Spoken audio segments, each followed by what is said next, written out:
Hey guys, what's going on? Welcome back to another edition of Between the Numbers. Week 3 is in the books now. Upsets, well, you can say there are, then, well, we kind of could have expected them. The Patriots shut out the Texans with Jacoby Brissett leading them to 3-0 to 27 to 0 victory on Thursday night. Panthers lost to the Vikings, even though the Vikings were without their first string quarterback and first string running back. So, yeah, good job, guys. Big upset of the week. So the Steelers lost to the Eagles. The Steelers only put up 3 points against the Eagles, who scored 34 against them. And Carson Wentz has sure proven he's like a definitely NFL ready quarterback. Other than that, huge high scoring games. The Falcons put up 35 points against the Saints. The Falcons moved to 2-0 and first in the NFC South. And then Broncos move on to unbeaten. There are only 5 unbeaten teams right now. The Broncos, the Patriots, the Eagles, the Vikings, and who's the other team? I can't remember who the team is. The Ravens. There we go. All right, we've got some games to do this week, and obviously our predictions, which are 100% legit. How's it going, Will? It's going good. It's going good. I thought about maybe interjecting when you couldn't think about who the last unbeaten team was, but you got there yourself. So Well, I got that with Ravens. Yeah, this is the only unpredicted team that I predicted, and I forgot about them.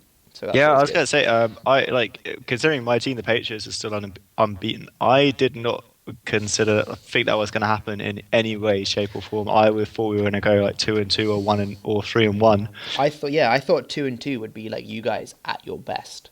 I thought Yeah. for sure you'd lose to the Falcons, the Cardinals in the first week. Like Miami last week, it made sense. The Texans, like I was like, that defense is so good though. How is it? But maybe it's just not. Yeah, Like there maybe was loads of everything we know is a lie. there was loads of memes being like, JJ Watt, where were you? Yeah. Like missing JJ Watt, and it's like fair enough. Like he didn't turn up at all. That is true. Should we start with the Texans at the Yeah, Patriots? go for it. I know you want to talk about it. All right. So, this was Thursday night football, and obviously Jimmy Garoppolo was injured. So, rookie Jacoby Brissett stepped into the frame. He's not called Jacoby Brisket, as some people. I have heard some people on the radio call him Jacoby Brisket. I don't know if it's a joke, but that's not how you pronounce his name. But He's so mad about anyway, it. the Patriots won 27-0, which was pretty impressive. First of all, as they scored 27 points with a rookie quarterback, quite unheard of, and they shut out the Texans, who. Mm. And I mean, first of all, the Texans have got one of the top defenses in the league. Well, that's what we thought before coming into this game. They've got a lot of stars in that defense, and the Patriots somehow found a way to win. I think the people who you really have to look at if you want to heap praise on this game are two people. One is Bill Belichick, who consistently shows that he's probably the best coach in the NFL since Vince Lombardi. A lot of people are saying they should rename the Super Bowl trophy the Bill Belichick trophy as opposed to the Oh, I'd Vince hate Lombardi that so trophy. much. But it doesn't really sound right, so let's stick it to the Yeah, the Lombardi Lombardi trophy. works well. And the other person who deserves a lot of respect is Josh McDaniels, the offensive coordinator, who has kind of concocted offensive game plans the whole way through the season, from week 1 to week 3, using backup quarterbacks and guys I mean, Kobe Brissett, he's like a 5th rounder, I think, who they picked up this year, and they somehow stuck him in at center and found a way to win with him. They mainly did it by running the ball with LeGarrette Blount and playing hard defense and using a receiving unit where Julian Edelman, he is so vital at this time, because he is the kind of guy where if you're looking to get short passes off, he gets open on like the 5 or 6 yard passes, and that is so key for backup and rookie quarterbacks. And he did that really well. And another one is this defense that they put together for this season. I think it's kind of going under the radar slightly, but it is a really good defense. They put together like a young, decent crop of players, which includes guys like Malcolm Butler, Patrick Chung, Alan Branch, Logan Ryan, Chris Long. Chris Long has been a real like revelation this season. He's had a couple forced fumbles, made a lot of big plays on defense, and then of course kind of led as the emotional heartbeat of this defense, Devin McCourtney. And they've played really well and been coached up really well by Bill Belichick, who is actually in reality specializes in coaching defenses. It's how he made his name, coaching defense for the Giants in the 90s. So yeah, so the Patriots they played out their skin, and I think the key was for them was the first quarter and a bit. Everything kind of went right for the Patriots. They completed passes.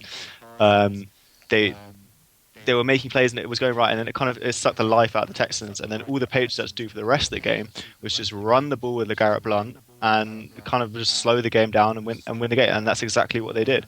Another key for them was special teams. Kicker Ryan Allen. We don't usually talk about kickers on this, but I thought he had a really good day. I think he had six punts that were within the 20-yard line, and the Texans lost the ball 2 or 3 times on fumbles, on special teams plays, and that was really crucial for the Patriots and setting up good field position and constantly keeping their offense on the field. And Jacoby Brissett, he actually looks like a decent quarterback.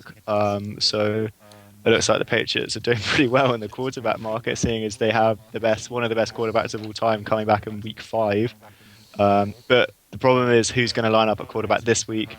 They claim that one of Jimmy Garoppolo or Jacoby Brissett will be fit. If not, there's a certain guy called Julian Edelman who's known to throw passes. So I would actually be quite excited if he played quarterback. Oh, was he a college quarterback, wasn't he, you're saying? Yeah, he played quarterback at Kent State and then transitioned to wide receiver when he got drafted by the Patriots. Pretty crazy that. I mean, I'm in the game. There's I remember the guy who, what was it? It was Hard Knocks favorite from the Houston Texans time, Charles James II, that cornerback with the fancy love of socks. He he like fumbled twice on kick returns, didn't he? Yeah, there were a lot. I think that's what it was. And like, there was like two punt returns in a row where the Texans fumbled the ball on both times. Yeah, it just wasn't great, but no, I don't know. I was just really surprised by this. Yeah, I originally picked the Texans purely because I thought they were going to win, which is probably the reason why. But I wasn't really surprised. I wouldn't really be surprised if the Patriots won, but I did not think they were going to win in this manner. And the biggest thing is the shutout, that the Texans couldn't even score a single point. And this isn't a bad offense. This is an offense that has a decent quarterback in Brock Osweiler, a good running back in Lamar Miller, Will Fuller, DeAndre Hopkins, Jonathan Grimes. Right, I mean, these are good wide receivers, and they were shut out. I'd expect them to be moving down the field with ease and at least get into field goal range. Yeah, I mean, they couldn't get. I think they had like 1 or 2 times where they managed to get over the Patriots half. So the Texans have got to, and now they've also lost JJ Watt for what could be the rest of the season. So it could be an uphill struggle for the Texans from here in terms of gaining confidence back. Yeah, I mean, I think it's just like a big issue, really. I think the thing with the Texans, like this would be like if this was them going 0-3, this could be like a killer. But they won the first 2 games. This could seem like a blip in the road, but at the same time, if you don't score any points, not even anything, I mean, you've got to be asking questions of yourself. And like, it is one of the best defenses, but when the offense isn't like putting up points, the defense they're bound to like get some. The Patriots are bound to get points on the board. I mean, it's the Patriots; they'll find a way of passing to all of their unknown receivers, and then just he'll run off through for a touchdown. But I mean, it's not unknown receivers anymore. Now it's just like unknown quarterback.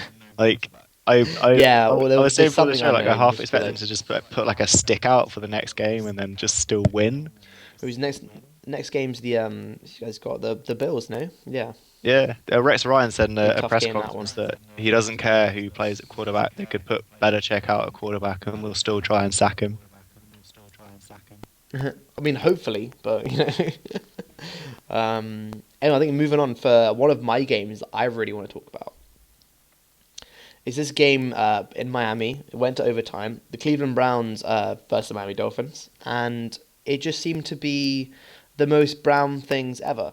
So Jay Ajayi, he's British, I think, somehow. He's British born or something. They always talk about him on like all the British like NFL shows. And he always comes, and then he'll come on to like the show and be like, "Oh my god, no way, I'm totally British." When it's like he sounds not a thing like it. But completely so basically, the reason why I want to talk about, go on. Did you know that Andrew Luck lived in London for 10 years?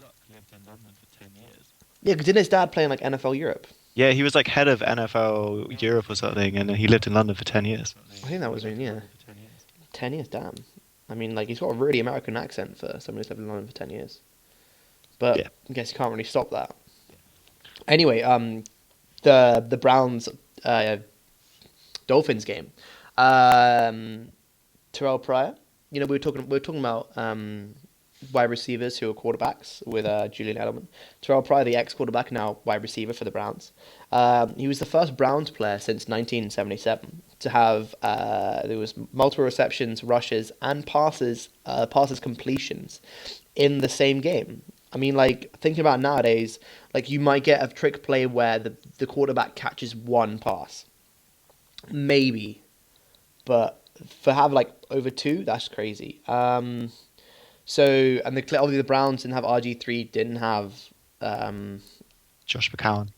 Josh McCown either. So they started Cody Kessler at quarterback. So that's their fifth quarterback in 5 games. If you go back to last season as well. So basically, and Terrell Pryor's also playing there. He even apparently Pryor even played safety on the last play of the first half because you're Hail Mary, you come in and like just catch it or slow it down. I don't know, but the thing is, the Browns were ahead in this point, and Cody Parkey missed a game-winning field goal from 46 yards out to push the game into overtime. He missed three field goals for Cleveland that day. So why they put him in for the last one was terrible. But it was just the most Browns thing ever that they could have won. They didn't. All they needed was that field goal. They wouldn't. And then, of course, the Dolphins go down the field and score a touchdown in overtime. And, well, they came the winner. And, I mean, it was just basically just the Dolphins avoided a 3-0 start. The Browns have now got started 3-0. And I think, well, I mean, Ryan Tannehill threw for 319 yards and 3 touchdowns.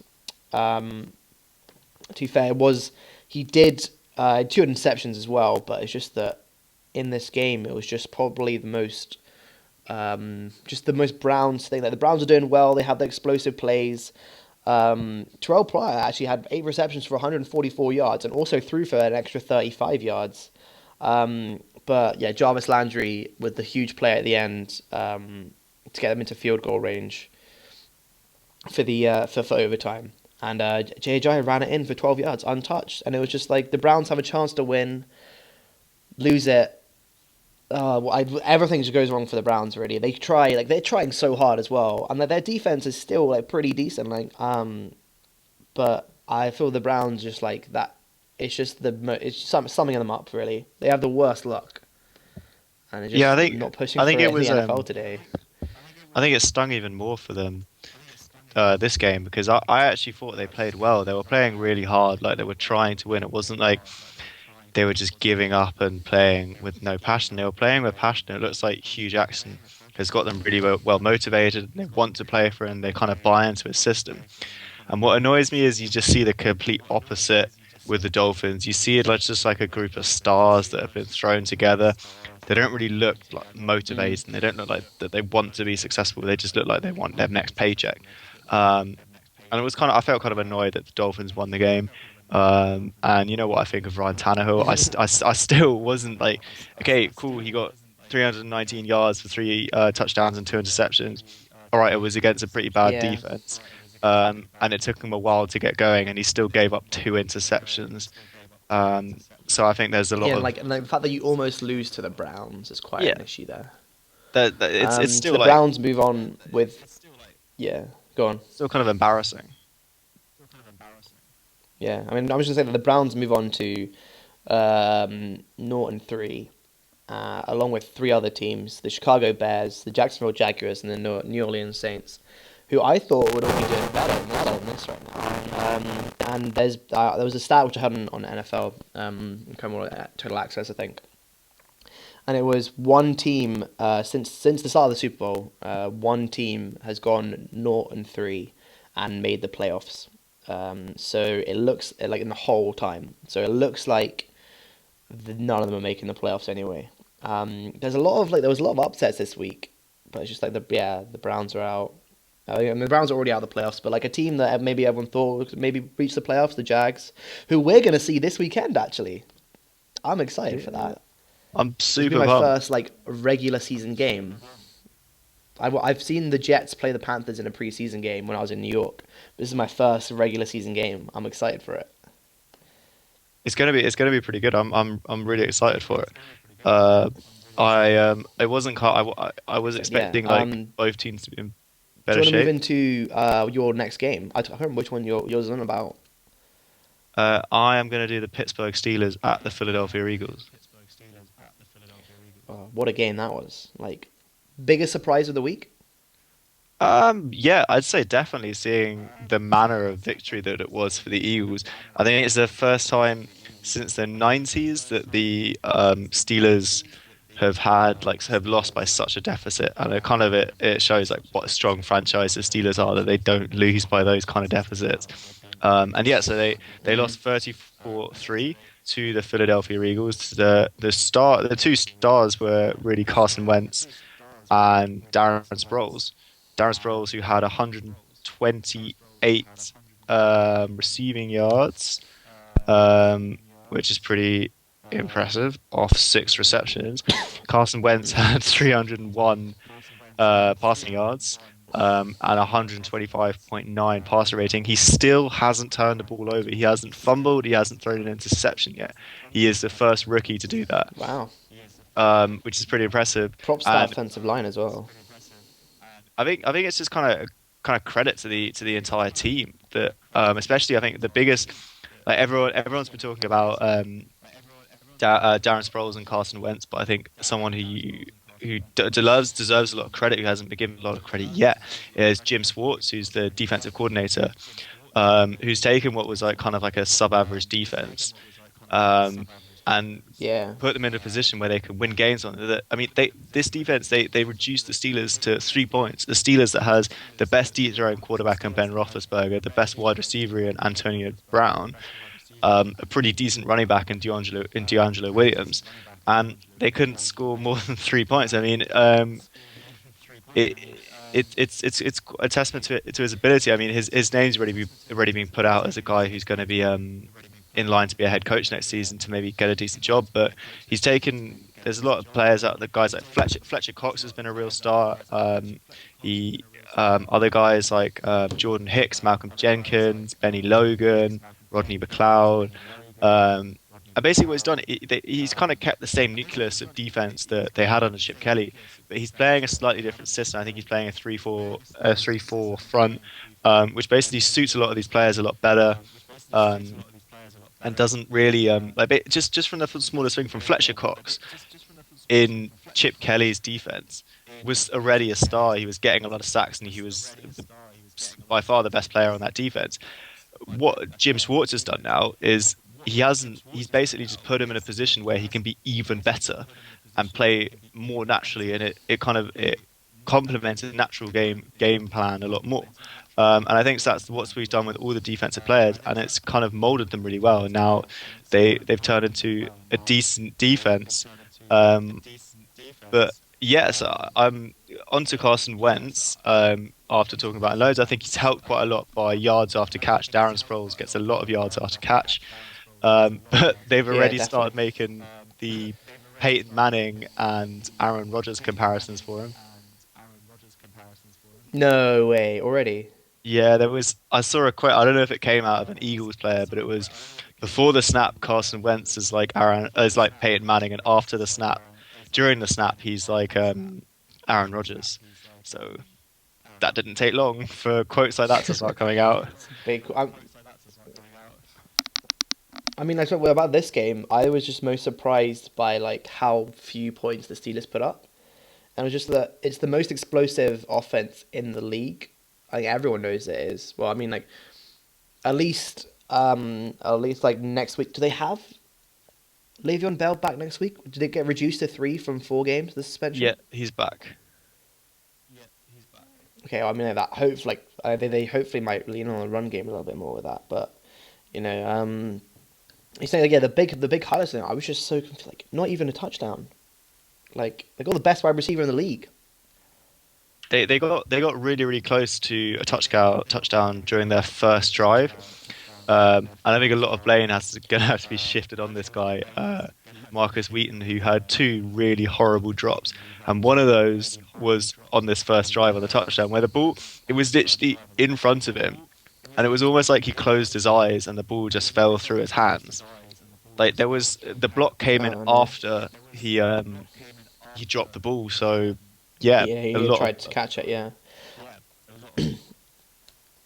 And it's just surprising that like you don't think that the Eagles' defense is one of the best ones. I mean, they've got Connor Barwin and Fletcher Cox up front, and like obviously they're two like really big household names. But other names, like the ones you naming on the Eagles' defense, I was just like, yeah, just some of the names on that Eagles' defense. I don't really like know many of them. I don't know. Maybe it's just me. Really. Anyway, moving on. I'm gonna move on to speaking of Eagles, NFC East rivals.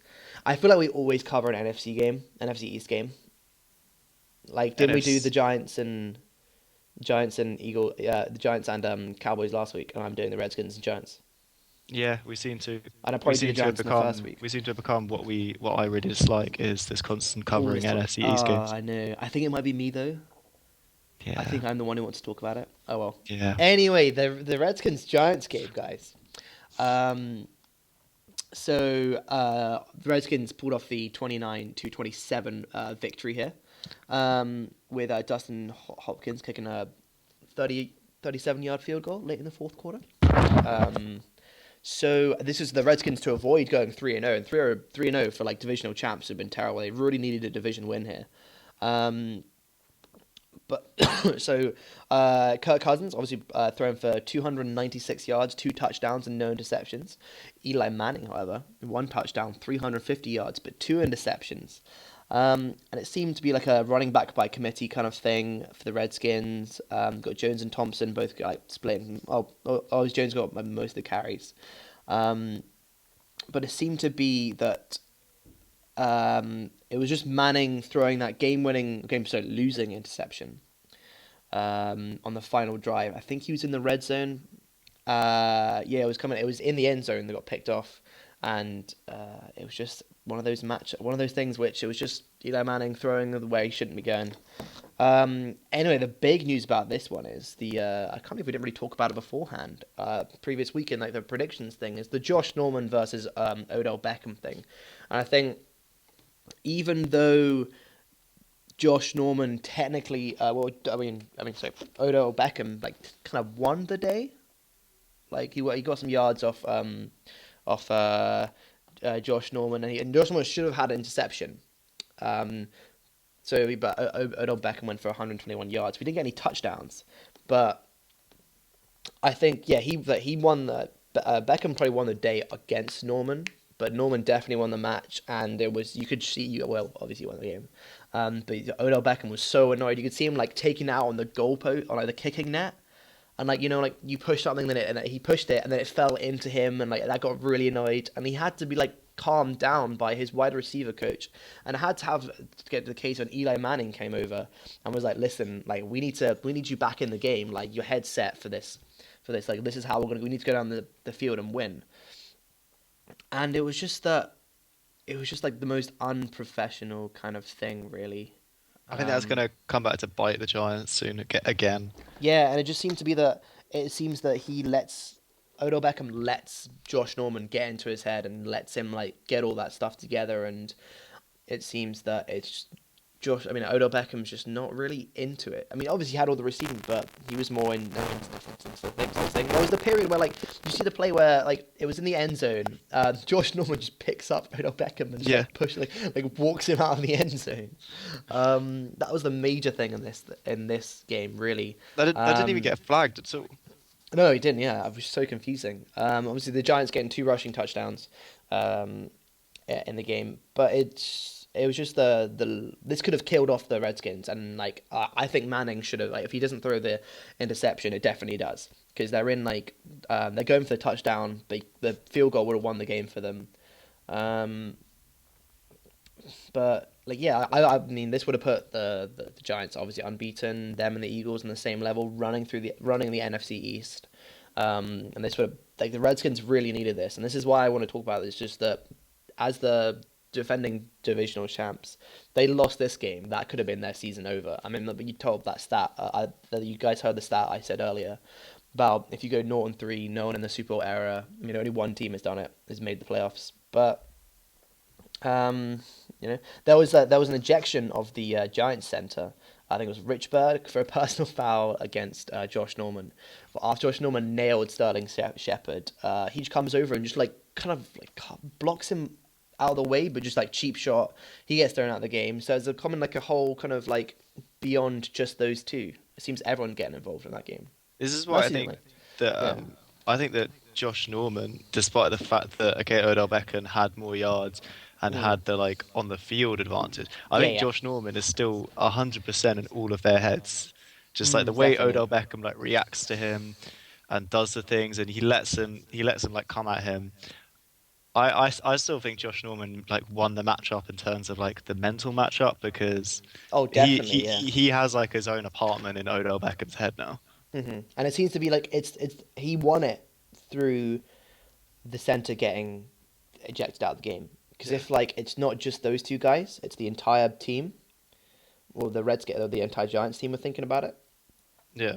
I And mean, it's getting pretty serious. I mean, Ben McAdoo came out in a press conference the day after, saying that Odell Beckham needs to keep his emotions off the field, definitely. because it's starting to get in the way of wins. Like yeah, that video of him like trying to get the field goal. Everyone's seen it, and it's just like and there's even the bit like after there's even a bit of like him kind of like crying, kind of like really Yeah, frustrated, and it's just yeah, Josh Norman definitely wins the game, and like you can see like there was Josh Norman walking off the pitch, and he was so pumped about getting that win.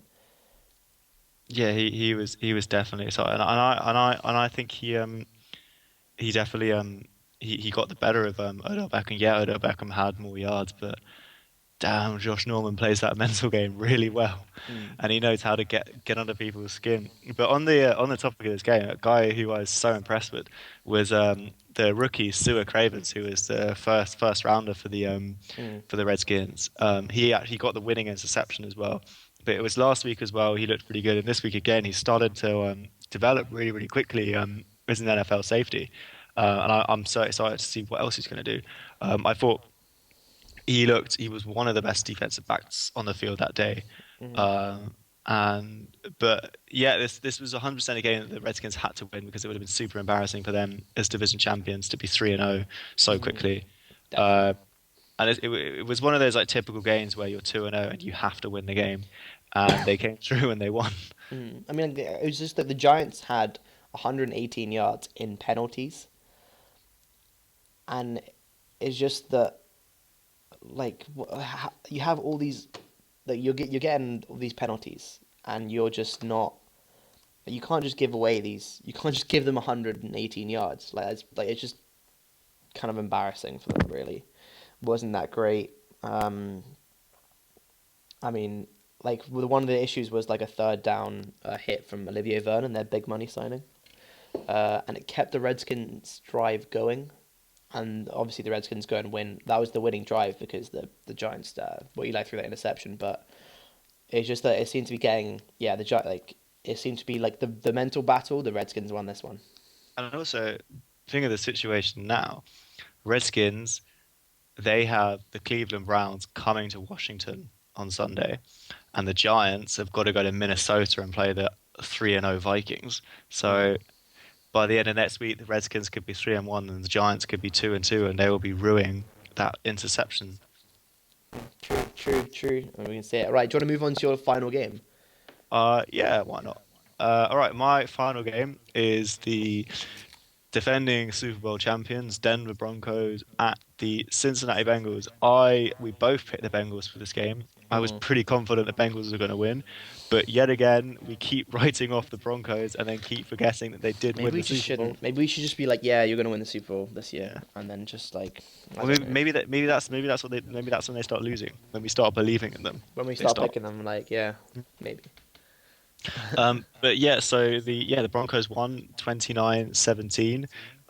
Again, their defense had a really good game. They came up big. They have, I think, them and the Vikings probably have two of the best defenses in the NFL now. But a guy who came out and was kind of one of the stars of the show was Trevor Simeon, the quarterback. He had 312 yards through 4 interceptions, had a passer rating of 132.1.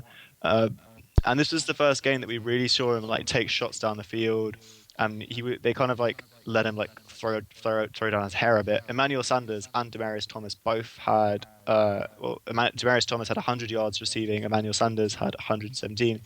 So they really let him like just let rip and throw the ball around. Which is slightly either Trevor Simeon's a really good quarterback or the Bengals secondary has suddenly dipped in form because the Bengals usually have one of the best secondaries in the league. They somehow always find a way of like picking out these like random players who are amazing corners or safeties. But yeah, so Broncos keep winning. They're now 3-0. I would have never predicted them to go 3-0. And Trevor Simeon seems to be a really good. Just such a surprise that both him and Carson Wentz, two guys that no one had really heard of before, like a couple months ago, and now Yeah. suddenly they're both unbeaten quarterbacks and playing well. It's not like they're just sat there being And game managers. They both had games this week where they came out and they made plays by themselves. it was the And fact that they were meant to be like Carson Wentz wasn't even meant to be playing this season. He's meant to sit for a couple. And yeah, Trevor Simeon, I don't think he was even in the running in the start of when they signed Mark Sanchez, and they were just like, "This is." yeah, everyone kind of like anointed Mark Sanchez, thinking, "Oh, it's the perfect gig for Mark Sanchez because he doesn't have to throw the ball." Mm. And then they realised that even being in that situation, is too much for Mark Sanchez to handle. True.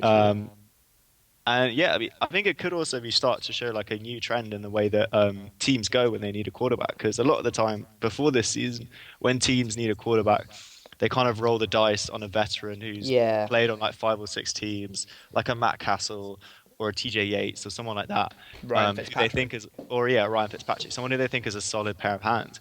But teams this year, they've just been rolling on quarterbacks who are unproven Mm. because in reality, their ceiling is so much higher because you don't know what they can do, You and they don't know. haven't Yeah, shown yeah. I they get haven't that shown they anything get they're yet. gambling with the possibility that they could be terrible, but they're like they could be better than what is out there right now. You know.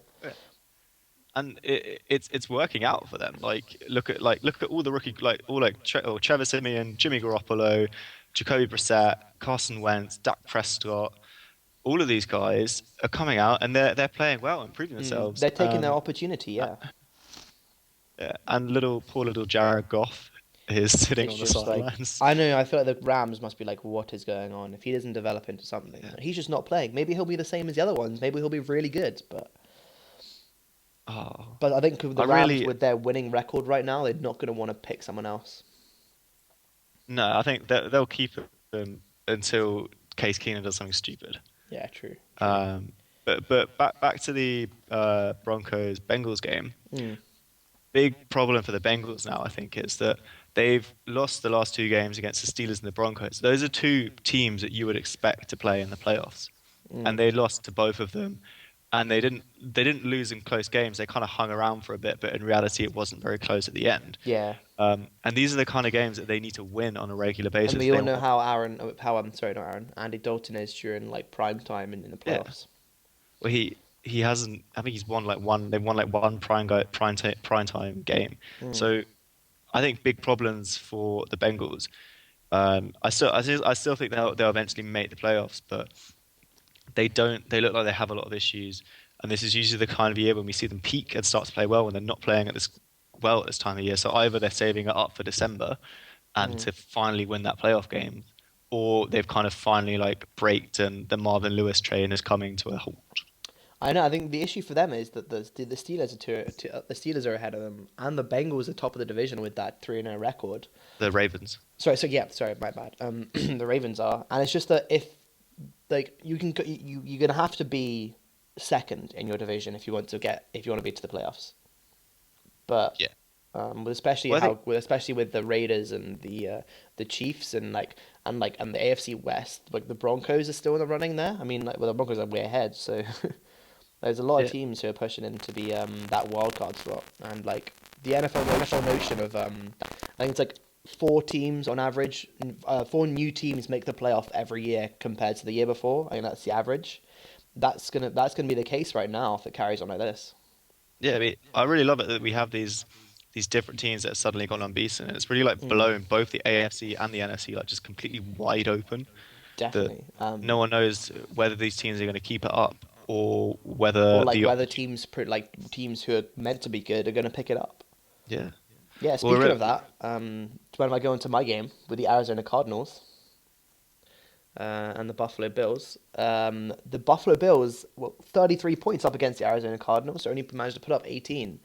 And I think the issue here is the issue here for the Cardinals is right now their run game isn't going to plan, and so they have to lean on their passing game right now. And Carson Palmer threw 4 interceptions in this game. No, no, two rushing touchdowns for the Cardinals, and but no throwing touchdown. Like Carson Palmer was like this offense is one of the most explosive ones in the league, and it's just been taken apart. I think anytime it's in the air, the Bills' defense is a solid defense, but it's not one which should be stopping the team who had the most yards per game and the second most points per game last year. It's just crazy. It's just been like the Bills who expected like this could have been them going. Was it 0-3 the Bills? I think Yeah, this could have been them they going were that. 0-2. So they needed this win, and like the Cardinals going 1-2. This is going to be a struggle in their division. I mean, I think is the Rams or the Seahawks are top of their division right now. It might be the Rams just because of that record against the I beat would against the probably Seahawks. say it is the Rams because the Rams are 2-1 now and they have the head-to-head win against the Against Seahawks. the let me check it out just now. It is the Rams. The Rams are ahead on that head-to-head win. That is crazy. Oh, the Rams have only played conference games. That's why they're ahead. They've only played conference games. But yeah, it's just the Cardinals need to step up their game. I mean, their running game isn't getting into play as much as they want. Their passing game is just abysmal right now with Carson Palmer throwing all these interceptions against the Buffalo Bills defense. Has got quite a young secondary. Their pressure up front's always good.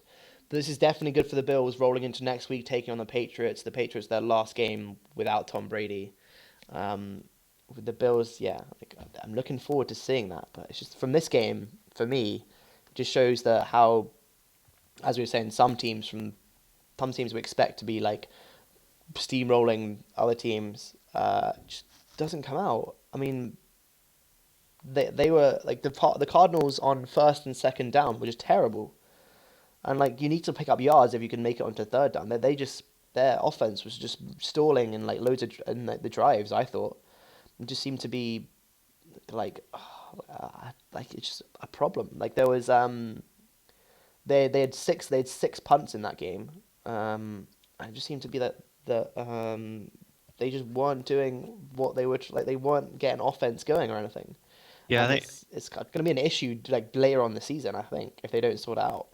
I think the problem is that they're out of their key receivers, Michael Floyd and John Brown. They're not really having a good game, which is really struggling in terms of passing wise. But I mean, the good news for Carson Palmer is it wasn't the worst quarterback performance of the week. There was a certain someone who threw 6 interceptions. Yeah, I mean this So would have been like being talked about. He's lucky that yeah.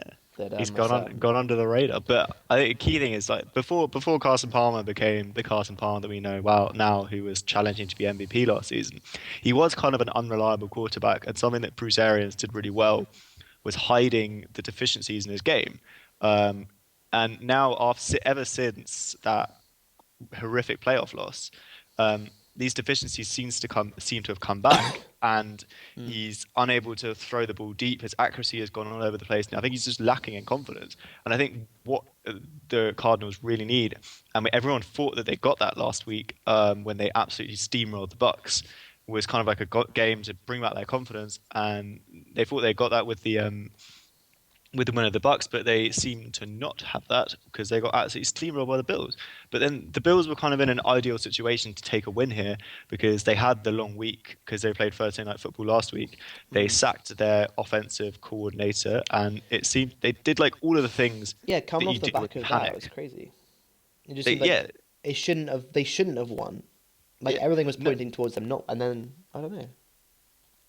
I thought that like I predicted them to capitulate and it Mhm. was all going to plan, and then they suddenly break out this incredible win. I mean, you do kind of forget that they do have LaShawn McCoy, who was one of the best running backs in the league, and he got Yeah. 110 yards. And T Mobile is that that's what they call him? The T-Mobile. Yeah, I don't those know. all those kids in Buffalo. Um, but yeah, apparently that's what they call him. But yeah, Tyrod Taylor. He showed what he does best, which is being such a mobile quarterback, hence the name T-Mobile. But yeah, he was running, he was passing, um, Mm. and he looked awesome. I don't think the Bills are going to be able to keep this up because Rex Ryan, he's the kind of guy who can motivate really well, and he probably did that really well this week. Mm. And he might be able to do it for the Patriots because he Because it's seems the to have something Patriots, against yeah. the Patriots. I don't know what it is. I mean, we're such nice guys, but Oh, you um, guys are so great. but he's not a tactician. He's not the kind of guy who can like make changes and shift things around and get them to win games. This is why I still don't think they're going to have a good season. They might have one or two games where they do this, but in reality, you're still screwed. True. Very, very true. Right, I think we can move on to our predictions for next week.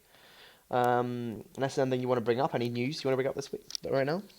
Well, we've already brought up that JJ Watt's The probably going JJ to be Watt out. one. I'm not sure if there's anything else really. Who did the Pats? Who are the Pats? What are the Patriots planning to do at quarterback?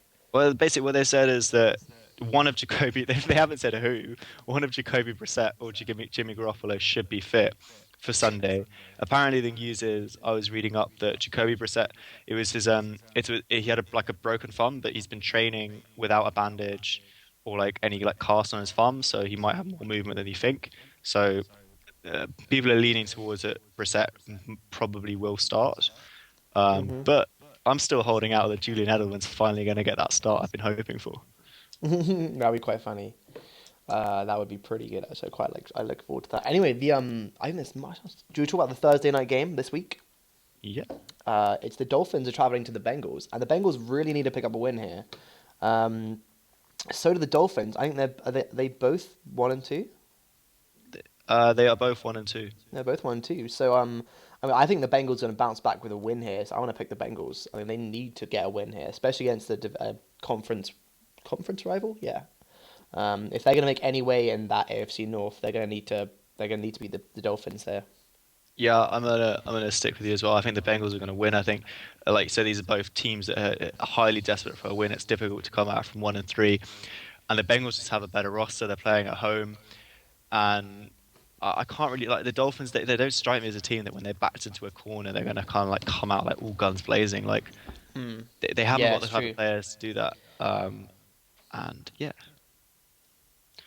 should we next Yeah, is it's the Colts at Jaguars.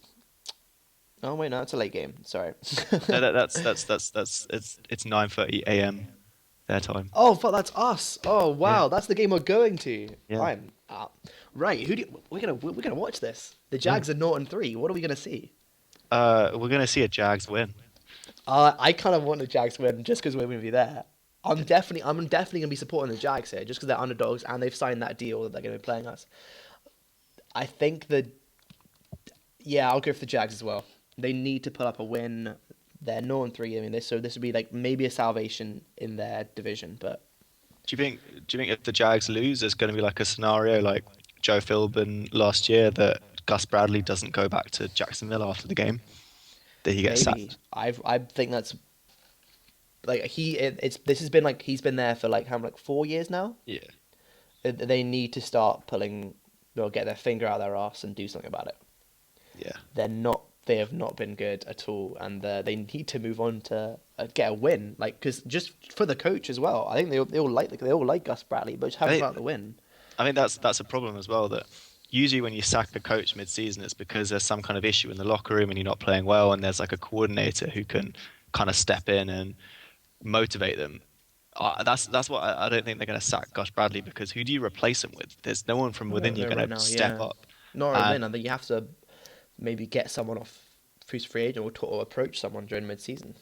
Jim Harbaugh, well, I don't think he's going to leave Ooh, Michigan. maybe. He's not going to leave Michigan. Nah, I don't think you I would. heard a rumor that apparently he wants to stay at Michigan for life. No way. Yeah, he's not coming back to the NFL ever. That'll be. I'm no, I don't know. All right, I think Jags win. Right, that's the game we're gonna watch. I'm excited. Right, Titans at Texans, AFC South matchup, or both of them AFC South matchups that we just saw. Um, divisional game. The Texans without JJ Watt. Do you think that'll be an issue? Um, I don't think so. I think there's enough playmakers on that defense because you have. I've been kind of quite impressed what I've seen from Jadeveon Clowney this season, and there's a few other guys out there who can play well. So I don't think it's gonna be a huge issue. I think the Texans will win.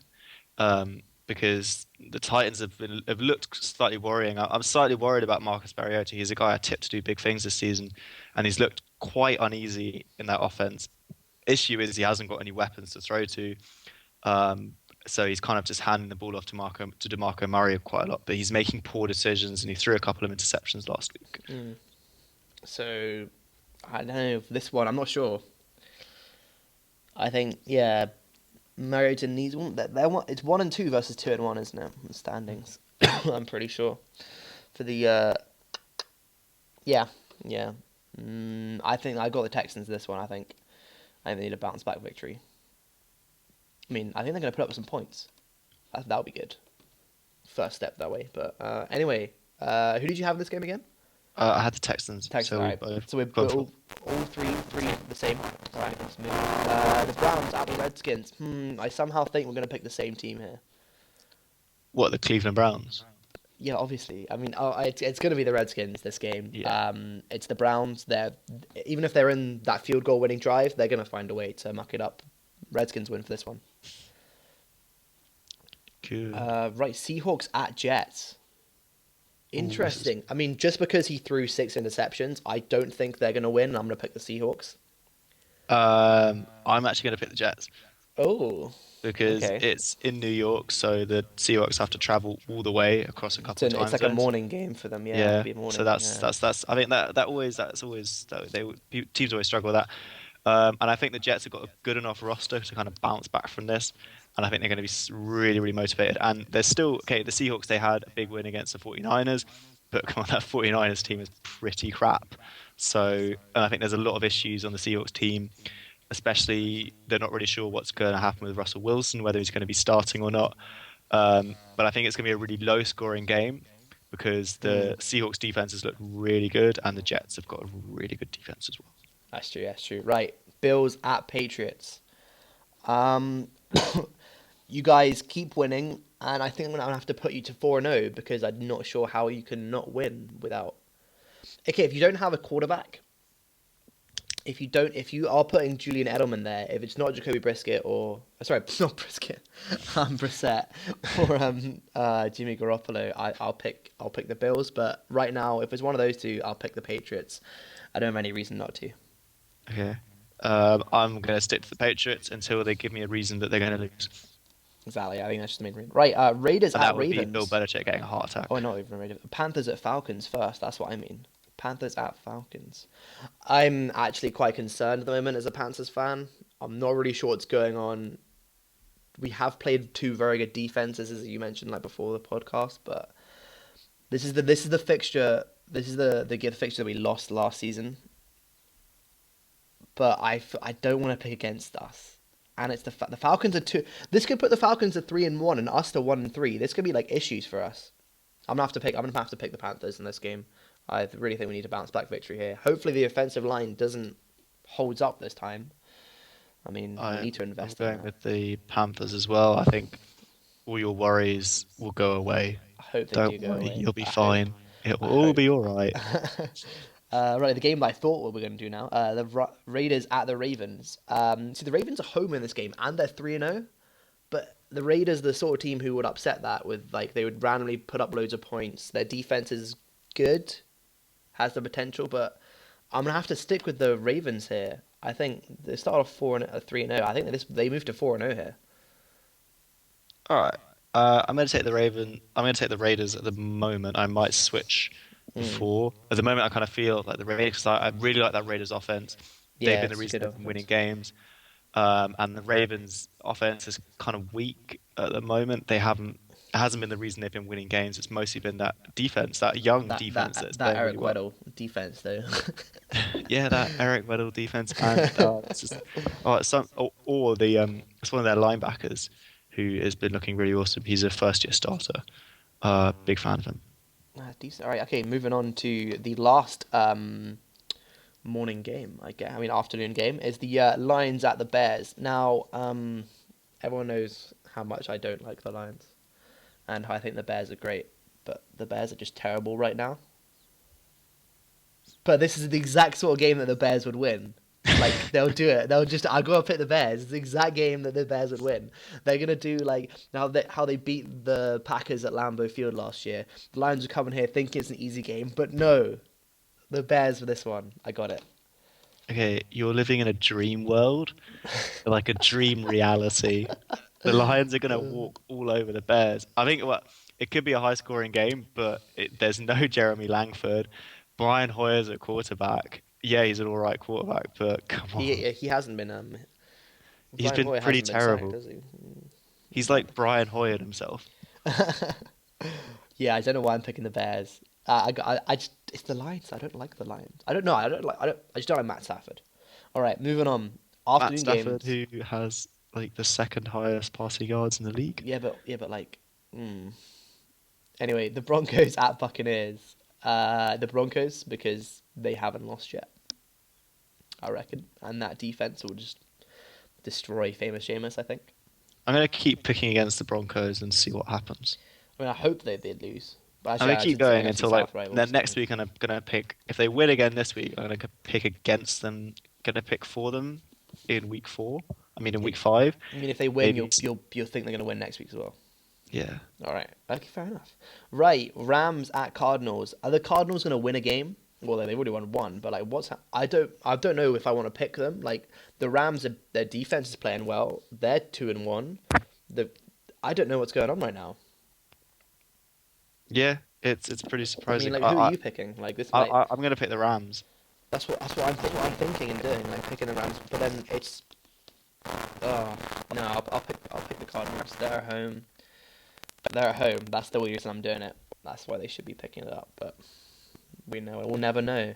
We'll wait and see and find out. I hope Carson Palmer comes through and that passing game gets back up. But right, the Saints 3-0 team at the Chargers. I'm expecting so many passing yards by both of these teams. It's just gonna be Philly Riv versus Drew Brees. Probably like two of the top 5 quarterbacks in the league, who are just on rubbish teams. It's the 1-2 San Diego Chargers against the 0-3. I think the Chargers are at home, so they'll move to 2-2. The Saints fall to 0-4. Yeah, I'm gonna agree with you on that. I think the Saints have looked pretty bad this year. Apart from Drew Brees, they haven't really got anything in their roster. And the Chargers did have stuff in their roster, but it keeps getting injured. Yeah, it's true. Right, I think moving on to the Cowboys at 49ers game. You know, in this game, I think Chip Kelly and the 49ers are gonna make it. I think it'll be they're at home. Dak Prescott's playing well. I know he's playing well, but the 49ers seem to be putting up points a fair bit, and I think they'll come out with the W here against the Cowboys. I think the Cowboys will get the W because the 49ers haven't got a defense I don't at think all. the Cowboys have a defense either. Yeah, but they're still winning games. The 49ers won a game against the Rams. Yeah, but that was an anomaly. All right, okay. Then the Sunday night game, the Chiefs at the Steelers.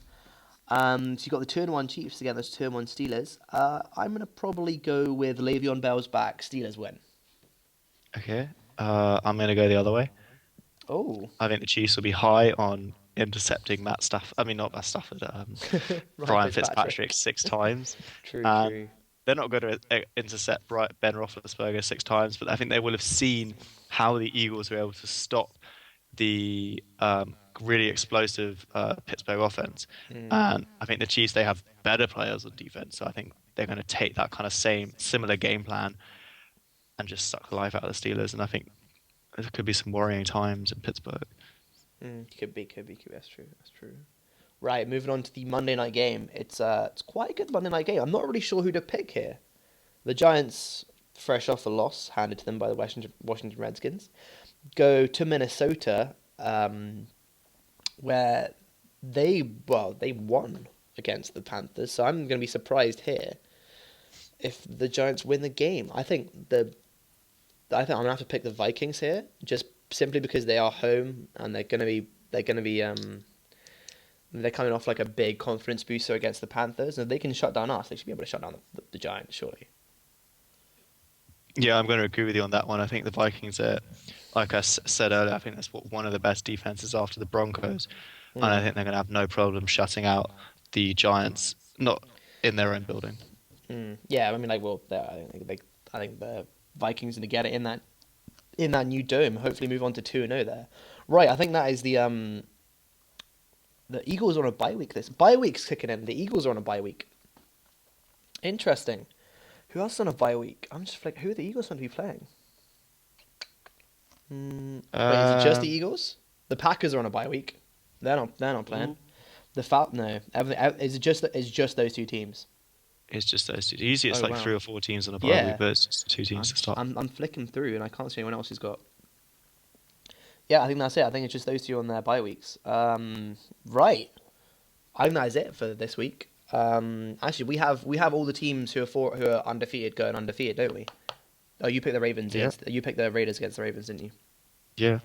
All right. Well, we'll have to wait and see. We'll be at the game, the first of the London games this year, for the Colts versus the Jags. Supporting the Jags, we think, pretty sure. Obviously, I'll be wearing my new top for this year. I got 88 Greg Olsen. So I'll be it's white. So I'll be repping that. Have you got a shirt? Or you just got that T-shirt? Yeah. I've got a Pats t-shirt and a hat as well. Okay. I'll bring my woolly hat. Yeah. I don't know if it'll be that cold though. I mean, maybe it will be. Anyway, right, guys, we'll be at that game. We're gonna try to get some stuff beforehand. I mean, I don't know if anyone knows who we are, so you know, we can tweet live. I mean, we'll definitely put up a picture of the game. I'm excited. It's our first NFL regular season game. It'll be good. I'm looking forward to it. Is there anything else you want to talk about? It's going to be absolutely correct. No, that's good. I think so. Right, guys. Well, if you're at the game, let us know. Tweet us. We'll respond. Probably. No one ever tweets us, so we might do. But until next week, guys, I guess that's it. See ya.